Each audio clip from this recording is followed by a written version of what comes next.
I think it's pretty common to say influential and Akira Toriyama in the same sentence. I'm pretty sure that Dragon Ball and Dragon Ball Z are responsible for the beginning of the career of a lot of comic book artists and manga artists, of course. But there's one book from Akira Toriyama that I don't see too much people talking about. So first of all, hi, my name is Fonseca and I make comic books.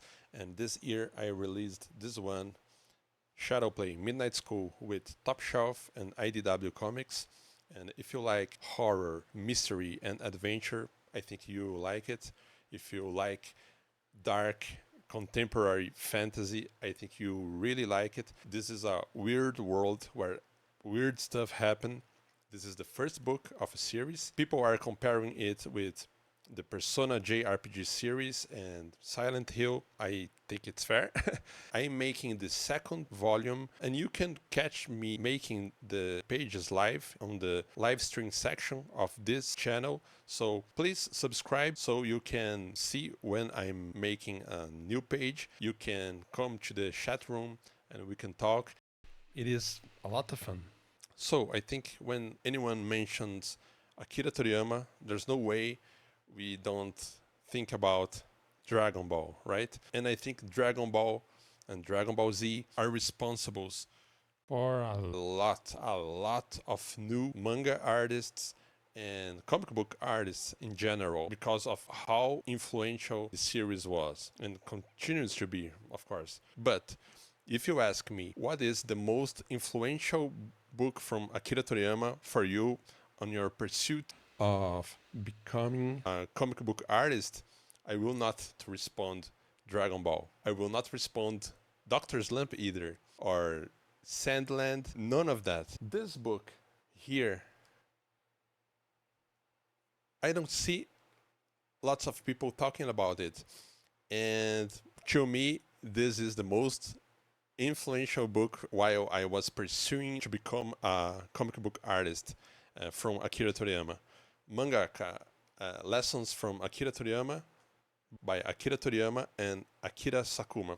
Akira Sakuma is a Japanese personality. He is mainly a game designer, but he also wrote scripts, was a manga critic, as I understand. And both Akiras wrote this project that was published bi-monthly in this old Japanese magazine called Fresh Jump. This Fresh Jump was aimed at people that wanted to become mangakas. So they released some advice to the newcomers and also published one-shots by the newbies. Makes sense, right? This is how Akira Toriyama used it to portray himself. He used it to draw himself as this robot with this gas mask.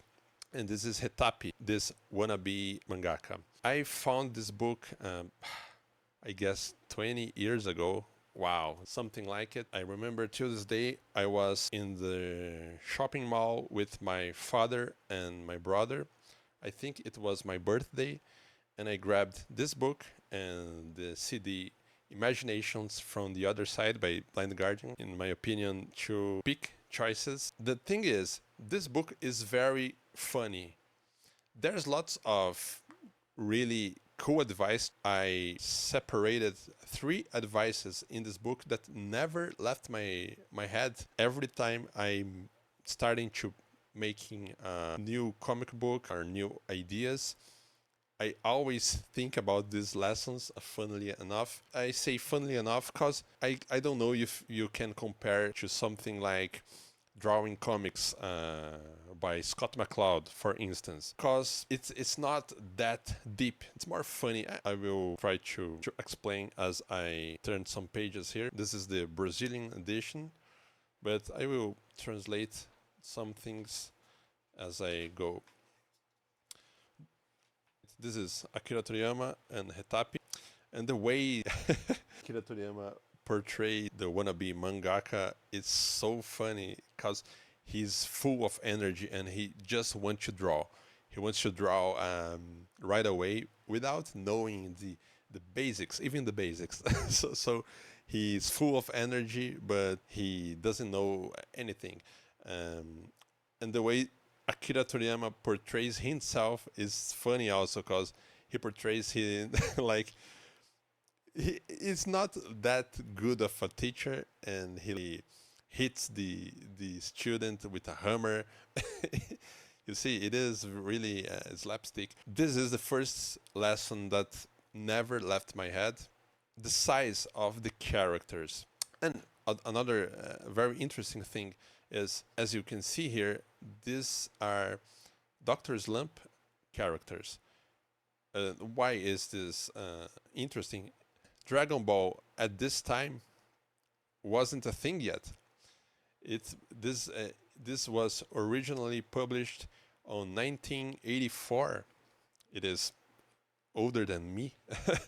He even mentions in one of these panels that Dr. Slump is the only example he can provide, because it was his only series, I guess, at the time. But this is the first lesson that never left my mind, which is mind the size of your characters. And the example he provides here is, surprise, now everybody has the same size. It is really strange to see all the characters with the same size, with the same height, right? This is a really simple thing, but when you are 14 years old, this is amazing, because at least I never noticed this. Of course, if you draw everybody with the same size, things become really strange really fast, right? And then he redraws the same scene with everybody with the right proportions. It is way more attractive.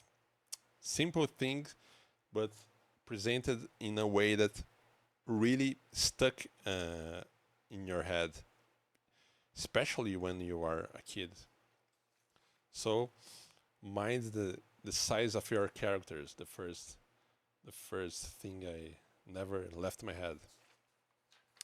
He's in this lesson, Akira Toriyama asks, in your opinion, Hitapi, what is the most cooler type of character to draw in a manga? And Hitapi answers, of course, a strong, tall, and handsome guy, a hero. Ta-da! Then Akira Toriyama says, another amateur idea, Hitapi. He always calls Hitapi an amateur. He always rubs his amateurishness. Amateurishness, is this a word? In his face. It's really funny. And he says the cool thing is to draw lots of types of characters. This is the thing that is cool to draw in a comic or a manga, right? The thing with the same face syndrome that Scott McCloud talks about. It's about this stuff. Draw lots of kinds of people, because we are very diverse, right? What is this? This is silly. He's talking about catchphrases, and he and he repeats lots of time. I will fart. I will fart, and makes a dance. The other lesson that he a little bit about perspective is this. This is the second one. Number 2. Planning your story beforehand. Here Hitapi wants to draw in this expensive paper. That would be the name of the paper. The Japanese paper is Kent, which I guess is similar to a Bristol. I don't know, but he just wants to draw. Hey, can I draw on a Kent paper? Can I draw it like a child? So Akira Toriyama says, no, first you have to make the names, right? In Japanese, when you plan your manga beforehand. And this thing he does here, I still do to this day. I will not show the ones I'm making to Shadowplay Volume 2, because there's some spoilers. But it is slightly more complicated chart than this one. And it is so simple, and it really prevents lots of trouble. What's the idea here? You make this chart, and above you would put, let's say, from page 1 to 3, what will happen? The hero walks with his girlfriend. From the page 4 to 5, suddenly a UFO falls right beside them. From page 6 to 9, an ET comes out from the UFO. 10 to 6, you see, you just make very loose planning from this way. You will never get lost on the number of pages. You will be very aware about the number of pages that you use on your story, right? Of course, this is an example for the manga, because I think mangas, the regular number of pages of a manga chapter is 22, I guess, something like that. So you really have to be very aware of the number of pages that you will use. So yeah, this thing I do to this day, and I recommend. It is really helpful. And the third, I will not.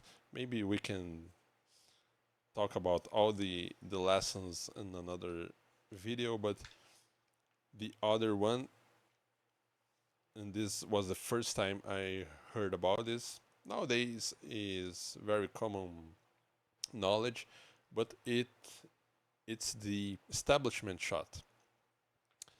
Here, the teacher Akira Toriyama, he talks about the your planning that you Hetapi did earlier, and he says, for instance, from page 1 to 3, the hero and his girlfriend are walking together.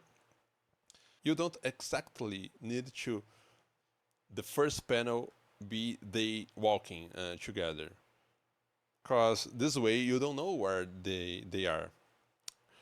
So if you put first this panel with a place right before the panel with the hero walking with the girlfriend, you don't even need the to put some background in the second panel. You automatically knows where they are walking. Of course, here they are walking on this valley. Here they are walking on this city.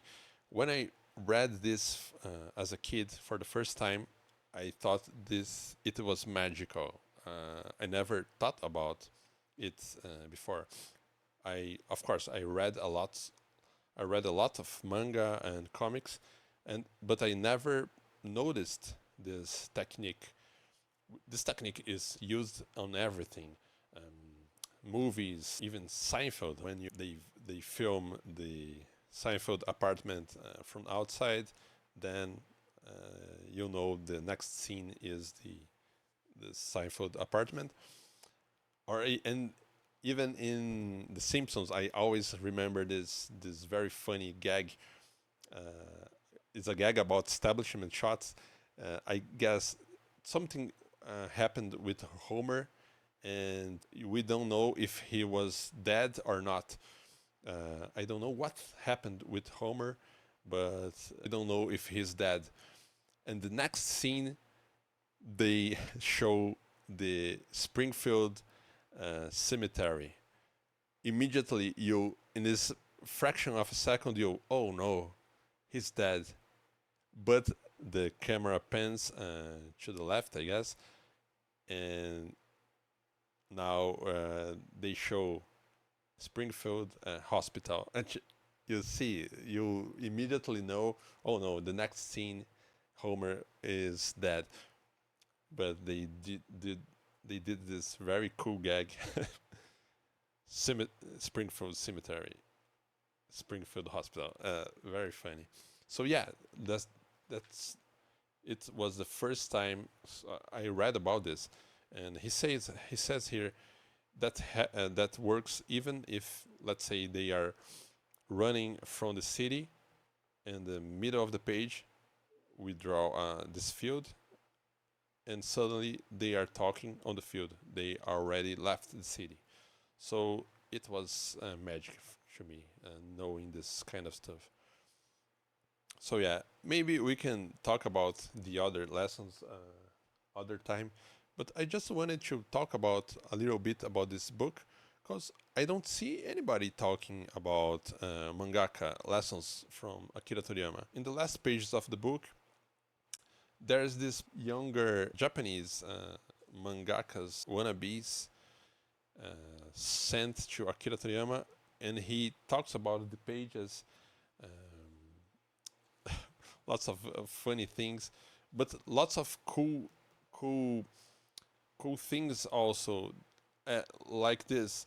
And when you do the panels with a ruler, it's a good idea to put some pennies under the roller. So this way, when you use a pen, you will not smudge the ink, which I did also. I guess there's a ruler with two pennies under them in some part of this room. So yeah, this is really fun. I think we can revisit this book if people wanted to know more about it. But yeah, I just wanted to talk about this book that it's really important to me. So thank you. And again, if you like some horror, mystery, and adventure, I like to think this as my Dragon Ball. Maybe no, I don't know. Maybe my Yu Yu Hakusho. Yeah, series. There's supernatural stuff, super weird stuff, but action and some cool stuff happening. I hope you grab the book on your local bookstore or from internet or each whatever way.